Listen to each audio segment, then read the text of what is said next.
예수님은 지상에서의 마지막 시간을 위해 예루살렘에 입성하셨습니다. 여러분이 잘 아는 것처럼 예루살렘 입성은 예수님의 지상 사역의 마지막 한 주간에 해당됩니다. 예루살렘 입성할 때 예수님은 제자 둘을 마을로 보내 나귀 새끼를 준비토록 했습니다. 제자들이 준비했던 것은 아니지요. 예수님께서 이미 준비해 두었던 나귀 새끼를 끌고 오라고 하셨습니다. 이것을 통해 예수님은 예루살렘 입성을 위해 구속을 위한 준비된 길이었다. 이것을 확증하기 위해 제자 둘을 예루살렘 성으로 보내셨습니다. 그리고 나귀를 끌고 오라고 하셨습니다.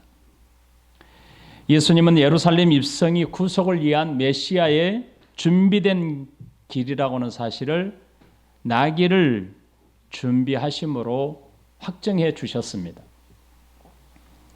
이것은 특별한 이벤트에 해당된 것입니다. 이 특별한 이벤트를 통해서 예수님이 제자들과 사람들에게 보여주고자 하는 특별한 뜻은, 구속은 예수님께서 지금 나귀를 타고 입성하심으로 구약에서 약속하셨던, 하나님이 구약에서 예언해 주셨던 이 모든 약속을 성취하고 있다. 이것을 모든 백성들, 따르는 제자들과 백성들에게 보여준 겁니다. 이것이 이 이벤트의 의미였습니다. 그리고 오늘 다시 십자가에서 죽기 전 마지막 만찬인 유월절을 위해 다시 준비하도록 제자 둘을 성으로 보냈습니다. 유월절 만찬은 예수님의 생애들 가운데, 예수님의 지상 생애 가운데 제자들과 함께하는 마지막 식사가 되었습니다. 제자들은 그동안 3년 동안 예수님을 따라다녔으니까 이번이 처음은 아니었을 겁니다. 예수님과 함께하는 유월절을 그동안 보내었을 겁니다. 그런데 유월절을 어떻게 그들이 예수님과 함께 보내었는지는 알 수는 없습니다. 매년마다 유월절 식사를 저들은 예수님과 함께 했는지, 자신들의 가족에 돌아가서 집에서 했는지는 알 수 없습니다. 하지만 오늘 본문에서 제자들은 예수님께서 유월절 식사를 어디서 해야 되는지에 대해서 예수님께 물었습니다. 제자들의 물음을 보면 유월절 식사를 준비함에 있어서 제자들이 주도적으로 진행하고 있다라는 뉘앙스를 풍기게 됩니다. 그러나 본문 전체를 살펴보면 모든 결정이 예수님께 있음을 알 수 있습니다. 어디서 준비하면 좋을지 저들은 물었지만 사실 이 모든 것이 예수님의 결정에 있었습니다. 이것은 무엇을 뜻합니까? 이미 예수 그리스도의 구속의 시간표는, 예수님이 이 땅에 오셔서 구속을 위하여 행하실 모든 시간표는 준비된 시간표대로 진행되고 있다. 이것을 보여주는 겁니다.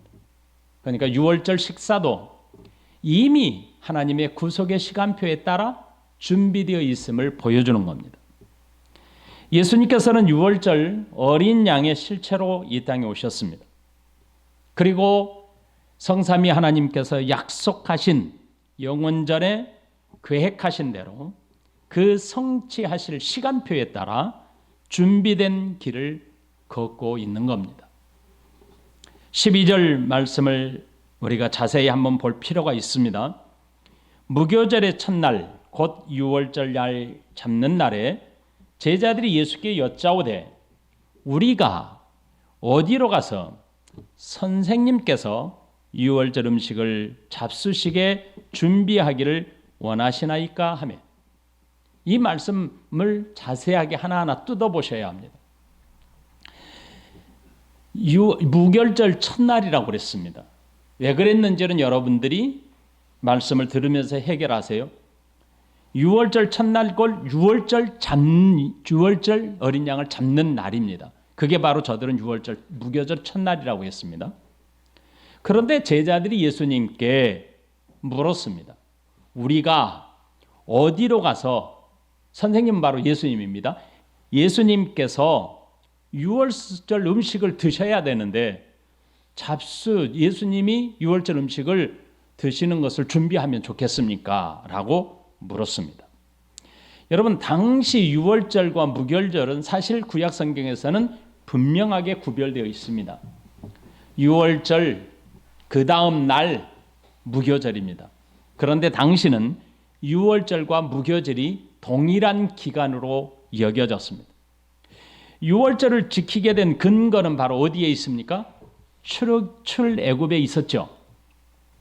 유월절의 식사는 각 가정당 한 마리의 어린 양을 잡아 그 피를 문 임방 설주에 바르고 그 고기는 그날 밤에 가족 단위로 먹는 것이 근거가 되었습니다. 하나님은 출애굽한 백성들에게 하나님의 은혜를 잊지 않도록 하기 위하여 유월절을 제정하신 겁니다. 백성들은 매년 1월 10일에 어린 양을 준비했습니다. 이 어린 양은 흠이 없어야 했습니다. 그래서 가족 단위로 집에 어린 양을 준비하여 묶어두었습니다. 그리고 그 구별된 양이 흠이 생긴지를 4일 동안 살피게 했습니다.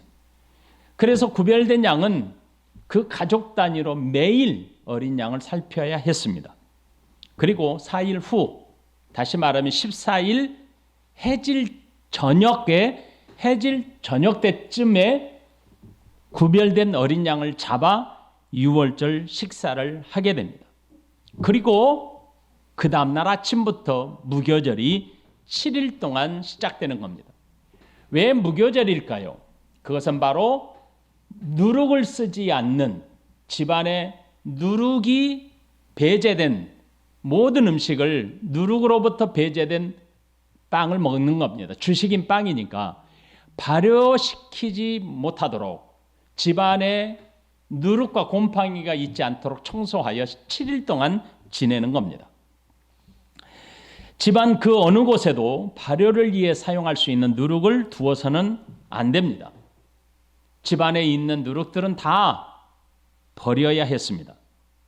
식사를 위한 빵도 누룩을 사용하지 않았기 때문에 딱딱하고 넓적한 비스켓 같은 그런 빵으로 7일 동안 먹어야 했습니다. 그래서 누룩을 사용하지 않는다 해서 무교절인 겁니다.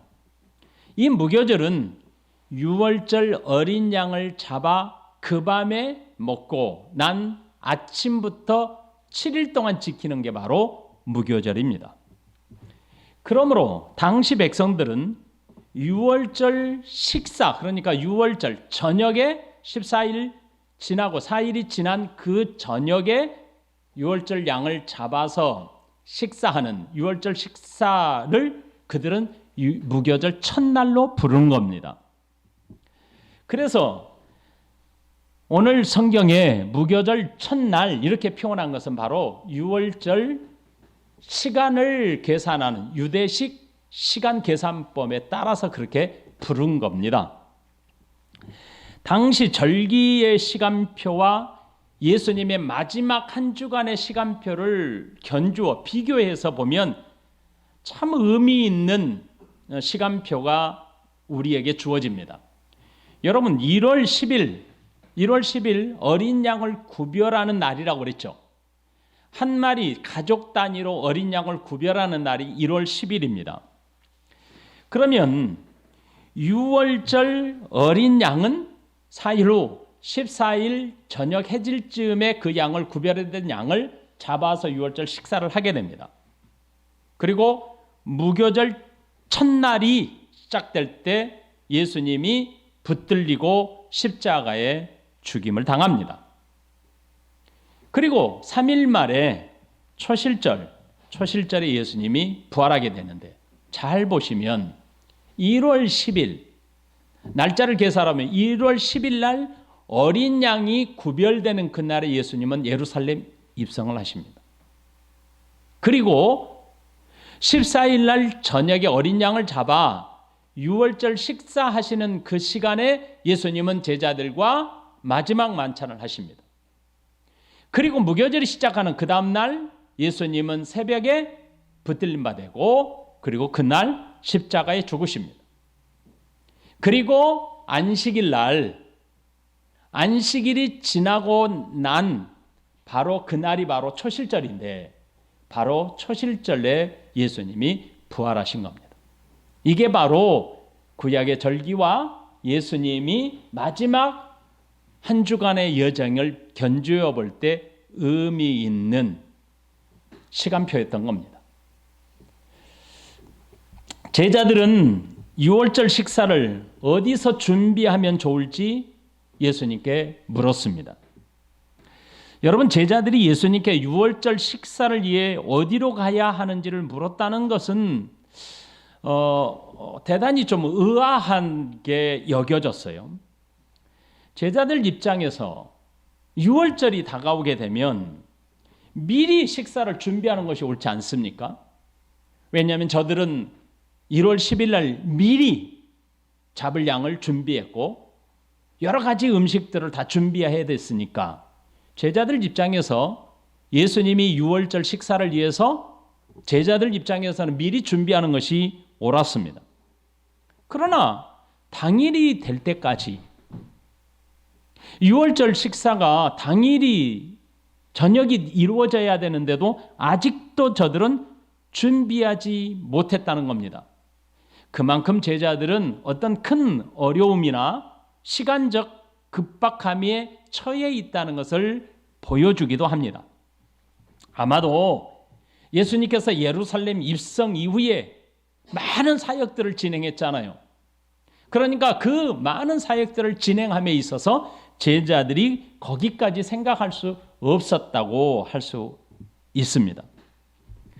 그래서 유월절 식사를 준비해야 되는데 제자들 입장에서 오늘 밤에 유월절 식사를 해야 되는데 갈 곳이 없는 겁니다. 그래서 다급하게 예수님께 도대체 예수님 식사를 위해서 우리가 어디 가서 준비하면 될까요? 라고 물었던 겁니다. 그도 그럴 것이 예수님은 주된 사역이 지금까지 어디를 중심으로 이루어졌습니까? 바로 갈릴리 북쪽으로 주된 사역이 이루어졌잖아요. 그런데 갈릴리에서부터 떠나서 예루살렘 입성하기까지 시간이 긴급하고 급박하게 지나갔습니다. 아마 제자들 입장에서는 정신없이 흘러갔다고 볼 수 있겠습니다. 그래서 유월절 식사 당일에야 예수님께 물었던 것은 저들에게 아무런 대책이 없고 아무런 준비도 하고 있지 않았음을 보여줍니다. 여러분, 예수님의 제자들이 우리가 어디로 가서? 라는 말 속에는 여러 가지 뜻이 그 속에 담겨 있을 것으로 보여요. 그 당시를 잘 이제 돌아가서 한번 생각해 봅시다. 자, 6월절이 되면 원근 각지에 흩어져 있던 사람들이 성으로 몰려옵니다. 그래서 6월절을 지키기에 전국 각지 해에 있었던 사람들까지도 6월절을 지키기 위해서 몰려듭니다. 그리고 가족 단위로 모여서 6월절 식사를 위해서 미리미리 준비를 해야 합니다. 집안을 청소해야 되고 누룩을 제거해야 되고 집안에 있는 그릇들을 다 깨끗이 정리해야 되고 청소를 깨끗이 해야 합니다. 그리고 무교병, 누룩이 없는 빵, 부풀리지 않는 빵을 준비해야 되고 그리고 쓴나물을 준비해야 합니다. 그리고 어린 양을 준비해야 했습니다. 백성들이 출애굽할 때에 이 빵을 부풀게 할 수 있는 시간적인 여유가 없었죠. 그래서 저들이 급하게 먹어야 했던 것을 상기시키기 위해서 하나님은 저들에게 무교병을 먹게 하신 겁니다. 그리고 그것과 함께 쓴나물을 먹게 하셨는데 이 쓴나물은 애굽 땅에서 종되었을 때의 고통스러운 시간들, 그래서 종으로 있을 때의 고통스럽고 어려웠던 시절들을 상기시키기 위해서 쓴나물을 먹도록 하신 겁니다.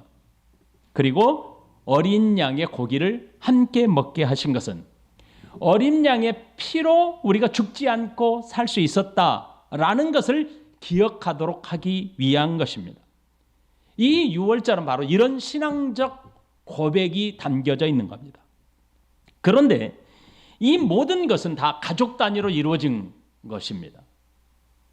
만약에 내가 어린 양을 먹기에 너무 많다 그러면 이웃과 함께 할 수는 있습니다. 그래서 이 유월절 식사는 가족 단위로 이루어지는 것이 유월절의 절기를 지키는 방식이었습니다. 그런데 제자들이 물었던 것을 통해서 우리는 알 수 있는 것은 예수님은 지금 그 어디에도 머무를 수 있는 집이 없다는 의미로 이해할 수 있습니다. 그리고 가족이 함께 먹어야 되잖아요. 그런데 가족이 함께 먹어야 되는 유월절 식사를 제자들과 함께 했다는 것입니다. 여기에 대한 두 가지 의미를 잠시 생각해 볼 수 있습니다. 예수님은 이미 예수님의 이런 심정을 말씀하신 적이 있습니다. 누가복음 9장 58절에 이렇게 말씀하신 적이 있어요. 예수께서 이르시되 여우도 굴이 있고 공중의 새도 집이 있으되 인자는 머리 둘 곳이 없도다, 이렇게 말씀하신 적이 있습니다. 예수님께서 이 말씀을 하시던 주변 지역에는 여우가 많이 살고 있었기 때문에 여우 굴이나 여우를 쉽게 볼 수 있었습니다. 그리고 백성들은 여우가 사는 굴이 어떠한지를 잘 알았습니다. 새들도 곡식을 찾아 먹다가 언제든지 돌아갈 수 있는 일정한 주거지가 있다는 뜻입니다. 그런데 예수님은 백성들이 예수님을 배척했기 때문에 갈 곳이 없다는 겁니다. 머리 둘 것이 없다. 거주지가 없어졌다는 뜻입니다. 두 번째로는 누가 예수님의 진정한 가족인가에 대한 의미입니다. 마가복음 31절부터 35절에 그때에 예수의 어머니와 동생들이 와서 밖에 서서 사람을 보내어 예수를 부르니 무리가 예수를 둘러앉았다가 여짜오되 보소서 당신의 어머니와 동생들과 누이들이 밖에서 찾나이다. 대답하시되 누가 내 어머니며 동생들이냐 하시고 둘러 앉은 자들을 보시며 이르시되 내 어머니와 내 동생들을 보라. 누구든지 하나님의 뜻대로 행하는 자가 내 형제요 자매요 어머니라. 마가복음 6장 3절에 이 사람이 마리아의 아들 목수가 아니냐, 야고보와 요셉, 유다와 시몬의 형제가 아니냐, 그 누이들이 우리와 함께 여기 있지 아니하냐 하고 예수를 배척한지라. 예수님께서 가족과 집이 없었습니까? 우리가 잘 아는 것처럼 있었습니다. 하지만 누구도 예수님을 환영하지 않았습니다. 오히려 배척했습니다. 이제 예수님은 진정한 가족이 누구인지를 유월절 식사를 통해서 밝혀주고자 하신 겁니다. 모든 백성들은 가족들과 함께 절기를 지키기 위하여 준비를 마치고 기다려야 하는 그 시간에 예수님은 제자들을 보내어 유월절 식사 장소를 물색하도록 했던 겁니다. 왜요? 그 밤이 다 되어가도록 제자들은 준비도 하지 못하고 있었기 때문입니다. 그 이유가 왜 그랬을까? 본문에서는 정확하게는 알 수 없습니다. 하지만 유월절 식사가 가족 단위로 이루어진다라는 것과 그리고 오늘 제자들이 질문하고 있었던 것을 견주어 볼 때에 정확하지 않지만 추측해 볼 수 있는 것은 있습니다.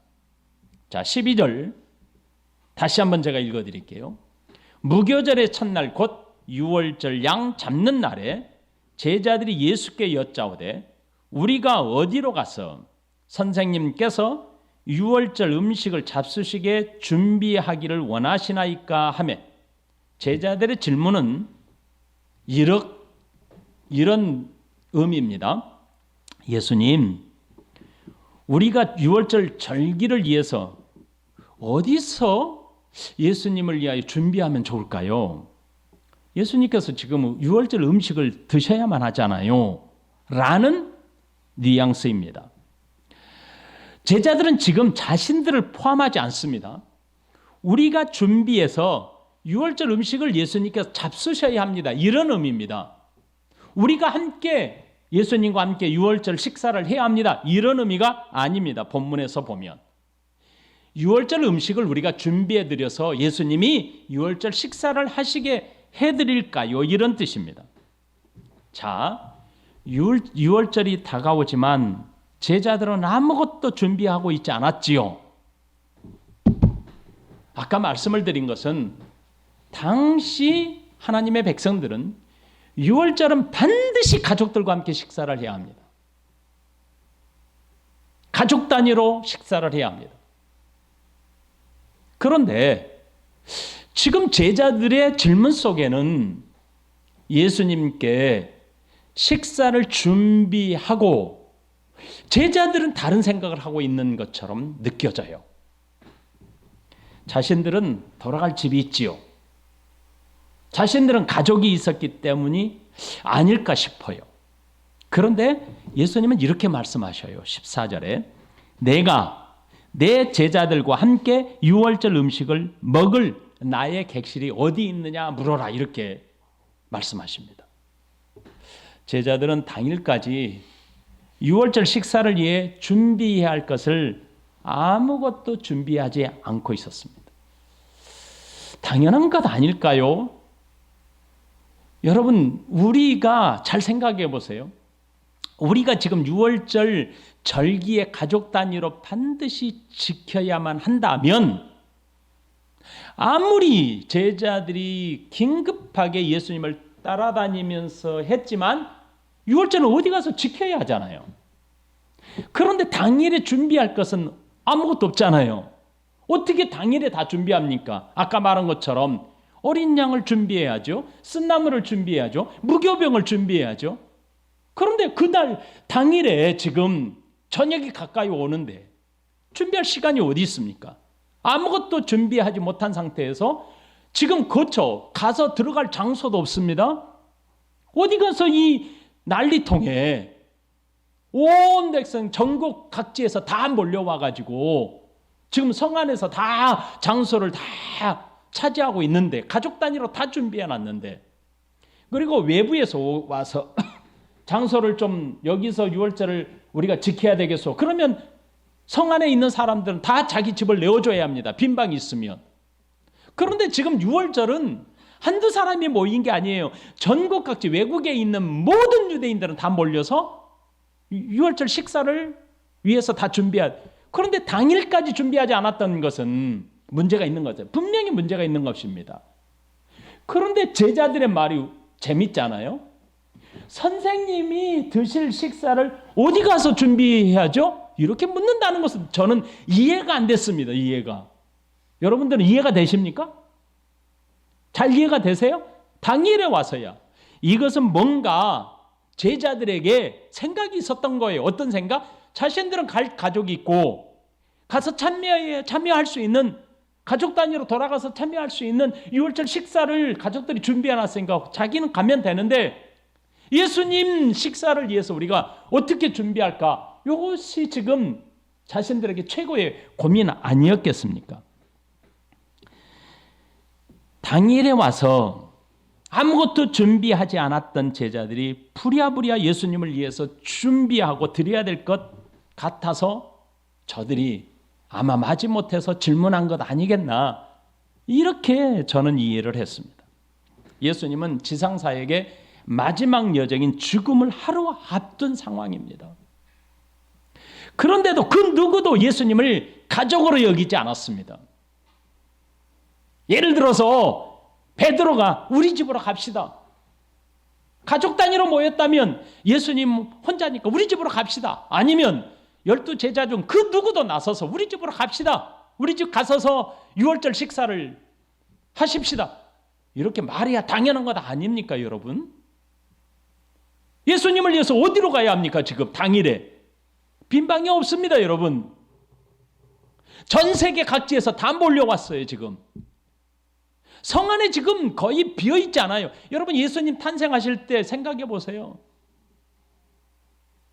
빈 방이 없어서 말구유에 마구간에 가서 예수님이 누울 자리가 없어서 그랬잖아요. 그러니까 그 누구도 예수님을 가족으로 여기지 않았다라는 것을 알 수 있습니다. 그러나 예수님은 이렇게 말합니다. 자신을 따르는 자들이 나의 가족이다. 나의 공동체다. 이렇게 말씀하십니다. 누구든지 하나님의 뜻대로 행하는 자가 내 형제요, 내 자매요, 어머니니라. 그래서 예수님은 내가 꼭 집어서 말하는 겁니다. 내가 내 제자들과 함께 유월절 음식을 먹어야 되겠다라는 것이죠. 내가 내 제자들과 함께 유월절 음식, 그러니까 가족이라는 것이잖아요. 예수님은 이렇게 말씀하셨습니다. 13절에 예수께서 제자들 중 둘을 보내시며 이르시되 성내로 들어가라. 그래야면 물 한 동이를 가지고 가는 사람을 만나리니 그를 따라가서 이렇게 말합니다. 예수님은 예루살렘 입성하실 때에도 이미 나귀 새끼를 준비하셨잖아요. 그런 것처럼 유월절도 예수님은 그렇게 하셨습니다. 예수님께서 모든 사역의 시간을 위해 준비하시고 성취하심을 가장 가까이서 지켜봤던 제자들도 잘 이해할 수 없었고 알 수 없었습니다. 이것은 예수님의 구속을 위한 사역이기에 그렇습니다. 하나님의 시간표대로 움직이기 때문에 그렇습니다. 예수님은 제자 둘을 택하여서 성내로 보냈습니다. 그리고 말하기를 물동이를 가지고 가는 사람을 만나게 될 것이다. 이렇게 말씀하셨습니다. 여러분, 저의 얼굴을 잘 안 보이시면 조금 비껴 앉아서 저의 얼굴을 보시면서 말씀을 나누세요. 그래야 이게 인격 대 인격의 이 교감이거든요. 저의 얼굴을 보지 않으면 말씀이 잘 안 들어올 거예요. 물동이를 가지고 가는 사람을 만나게 될 것이다. 이렇게 말씀하셔요. 물동이를 메고 본문에서는 걸어가는 남자라는 거예요. 남자가 걸어갈 것이다. 그러니까 당시에 물동이를 메고 걸어가는 남자를 찾는 것은 어렵지 않아요. 너무 쉬워요. 왜 그렇습니까? 당시 물동이를 운반하는 일은 주로 여성들이 하는 일이었습니다. 만일 남자가 물을 길어야 한다면 당시 문화적 시대적 배경에 의하면 남자들은 가죽 부대에 담아서 물을 운반했습니다. 그래서 물동이를 맨다는 것은 여인들이 주로 사용하는 방식이었습니다. 그런데 신기하게도 성내에 들어가면 여인들이 해야 할 일을 남자가 하게 될 것이다. 이렇게 말한 겁니다. 남자가 물동이를 메고 걸어갈 것이다. 그러니 너무 눈에 쉽게 띄는 거잖아요. 예수님께서 물동이를 메고 가는 남자를 만날 것이라고 하는 것은 유월절 절기를 위해서 예수님은 다 사인까지도 다 준비하셨다는 뜻입니다. 물동이와 남자는 제자들을 예루살렘에 보내어 준비된 장소를 찾도록 하기 위해 미리 정해둔 신호였던 겁니다, 여러분. 예수님은 제자들에게 그 남자를 따라가서 이렇게 말하라고 하셨습니다. 14절 어디든지 그가 들어가는 그 집 주인에게 이르되 선생님의 말씀이, 자 따라합시다. 내가 내 제자들과 함께 유월절 음식을 먹을 나의 객실이 어디 있느냐 하시더라. 물동이를 메고 가는 남자를 따라갔습니다. 너무 쉽잖아요. 너무 쉽게 보였잖아요. 그래서 따라갔어요. 그리고 그 집 주인을 만났습니다. 그리고 말하기를 선생님의 말씀이 내가 내 제자들과 함께 유월절 먹을 객실이 있다고 하는데 어디 있느냐라고 물었습니다. 라고 했습니다. 제자들은 예수님의 명령에 따라 성내에 들어갔고 예수님이 징표로 정해주신 것처럼 물동이를 메고 가는 남자를 쉽게 찾아서 만나서 그를 따라갔습니다. 그리고 집주인에게 예수님께서 전하라고 한 모든 메시지를 다 전했습니다. 예수님께서 제자들에게 이렇게 말씀하셨던 것은 숙박을 미리 예약한 사람이 할 수 있는 말 아닙니까? 그렇죠? 예약하지 않았는데 나의 객실이 어디 있느냐 이렇게 말할 수는 없잖아요. 이렇게 예수님이 말씀하신 것은 이미 예수님께서 의도하신 뜻을 성취하기 위해서 이것까지도 준비된 여정이었다. 이것을 보여주는 겁니다. 예수님께서는 마지막 여정의 한순간도 우연으로 진행하지 않으셨습니다. 미리 정해주신 시간표에 따라 행하셨습니다. 그리고 한순간도 놓치지 않으셨습니다. 모든 것을 다 성취하셨습니다. 이를 보여주는 단어가 있습니다. 나의 객실입니다. 나의 객실이라고 하는 것은 예수님의 객실이 아닙니다. 내 집이 아닙니다. 유월절 식사를 위해 준비된 객실이라는 뜻입니다. 내가 지켜야 할 객실이 어디 있느냐 그것입니다. 예수님이 지금 제자들과 가족 단위로 모여서 지킬 유월절 식사의 장소가 어디냐 이런 뜻입니다. 예수님에게 있어 마지막 유월절은 특별한 의미가 담겨져 있잖아요. 그러하기에 예수님은 유월절 식사를 위한 객실을 뭘로 말합니까? 나의 객실로 지칭한 겁니다. 이것은 사실 객실로 번역되었지만 사실은 다락방, 큰 다락방으로 말을 하는 겁니다. 그러므로 이 다락방이지만 유월절 식사를 위한 특별한 의미를 지니고 있는 겁니다. 나의 객실은 유월절 식사를 준비된 식사의 장소인 겁니다. 예수님의 말씀대로 집주인을 만났더니 예수님의 말씀을 그대로 전했습니다. 그리고 15절에 예수님이 이렇게 말합니다. 그리하면 자리를 펴고 준비한 큰 다락방을 보이리니 거기서 우리를 위하여 준비하라 하시니 여러분 집주인에게 예수님의 말씀을 그대로 전할 때 자리를 다 펴서 유월절 식사를 위해서 준비된 자리들을 다 펴서 남겨놓은 큰 다락방이 있더라는 겁니다. 그곳에서 제자들로 하여금 유월절 식사를 준비하라고 하셨던 겁니다. 예수님의 말씀을 제자들을 통해서 전해들은 집주인은 이미 예비한 큰 장소를 보여주었습니다. 여기에서 그리하면이라는 뜻은 무엇일까요? 반드시 그렇게 한다라는 뜻을 강조하는 강한 표현입니다.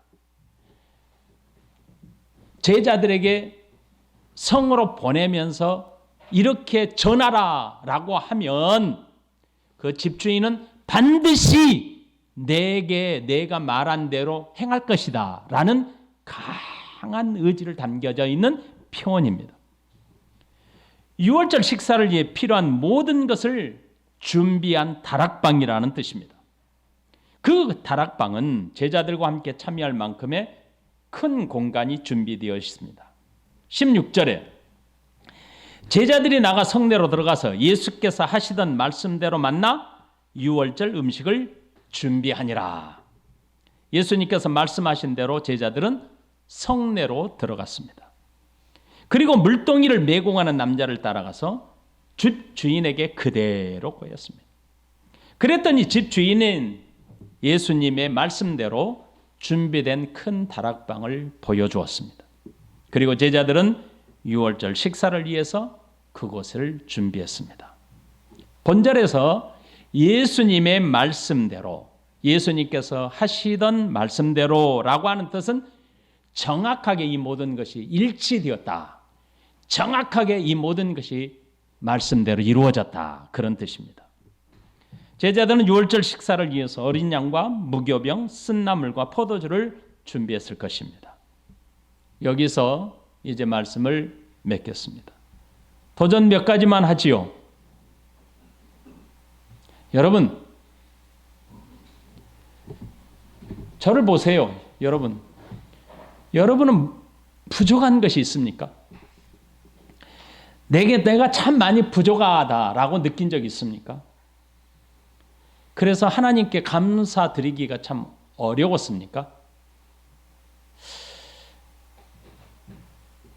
나 이렇게 아무것도 받은 게 없고 내게 이렇게 많이 부족한데 하나님께 감사드리는 것이 참 입이 터져 나오죠. 하나님 감사합니다 말하는 게 되게 어렵죠. 따라해 볼래요? 하나님 감사합니다. 이 감사가 여러분의 입에 자연스럽게 흘러나옵니까? 아니면 생각해 봐야 합니까? 감사 제목이 뭐였지? 이게 감사가 맞나? 그러지 마시고 자연스럽게 흘러야 돼요. 감사. 따라해 보실래요? 감사합니다. 고맙습니다. 고맙고 감사합니다. 제가 예전에 기억나던 걸 한 가지 말씀을 드릴게요. 제가 볼리비아에 선교를 갔는데 그 스쿨의 가족이 나한테 의아하게 생각했어요. 좋든 나쁘든 주인이 어떤 행동을 하든 딱 돌아설 때는 감사합니다, 고맙습니다 인사를 했어요. 그랬더니 나를 한 번은 부르더라고요. 왜 고맙냐는 거예요, 나한테. 왜 고맙다고 인사하냐는 거예요, 나한테. 고마운 일이 하나도 없는데 왜 고맙냐? 당신 얼굴을 보면 고맙고 당신과 함께 숨을 쉬고 있는 게 고맙고 내가 여기서 있는 게 고맙고 다 고마운 거 아니냐 그랬더니 그래요, 깜짝 놀라더라고요. 그리고 또 하나, 음식이 나오면 무조건 저는 맛있다고 말합니다. 먼저. 진짜 맛있어요. 그리고 음식을 먹어요. 그러니까 또 붙들고 말합니다. 당신은 음식 먹지도 않으면서 어떻게 맛있는 걸 아냐는 거예요. 나는 먹지 않아도 이미 맛있게 준비했으니까 나는 맛있어요 라고 먼저 말하거든요. 여러분, 이게 습관이 돼야 돼요. 감사합니다, 고맙습니다. 제가 연탄은행 나누면서 자원봉사자들이 많이 오잖아요. 오면 저는 무조건 고맙다고 해요. 고마워요, 감사해요. 흩어질 때도 고마워요, 감사해요. 내게 많은 것을 가지고 있기 때문에 하는 게 절대로 아닙니다. 예수님 생각해 보세요. 예수님이 절기를 지킬 수 있는 집이 있었습니까? 예수님 뭐라고 하셨어요? 거처할 거주지가 있었다고 했습니까? 나는 머리 둘 곳이 없다고 했습니다. 그렇다면 여러분과 예수님을 견뎌보면 누가 많이 가졌습니까? 감사할 사람이 누굽니까? 예수님은 이 다락방에서 길고 긴 요한복음 16장 이후에 강론을 펼치십니다. 지상에서 사역하시던 주님은 편히 누울 자리가 없었던 분이셨습니다. 마지막 만찬까지도 집을 빌려서 해야 했던 주님이십니다. 여러분,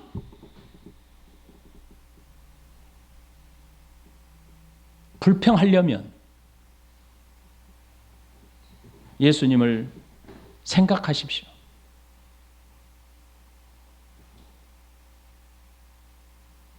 감사치 못하려면, 감사합니다 인사하기가 어렵다면 예수님을 생각해 보십시오. 도전 두 번째입니다. 예수님께서 유월절을 중요하게 여기신 이유를 깊이 묵상하셔야 합니다. 유월절은 어린 양이 피를 통해 죽음에서 건져냄을 받았다는 중요한 절기입니다.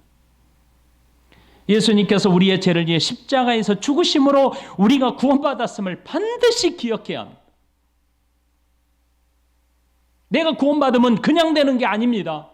예수님이 십자가에 피를 흘려 죽으심으로 우리의 죄값을 담당하신 결과입니다. 그것을 믿음으로 우리가 구원받은 겁니다. 내가 하나님을 찬송할 수 있고 내가 하나님께 영광의 예배를 드릴 수 있으면 바로 주께서 죽으신 죽음의 피의 대가였던 겁니다. 도전 세 번째, 자신의 집 다락방을 내어놓은 집 주인은 정말 귀한 역사적 사건으로 쓰임받았습니다. 지난주에도 우리가 함께 나눴지만 세상에 대궐 같은 집이 있으면 못합니까?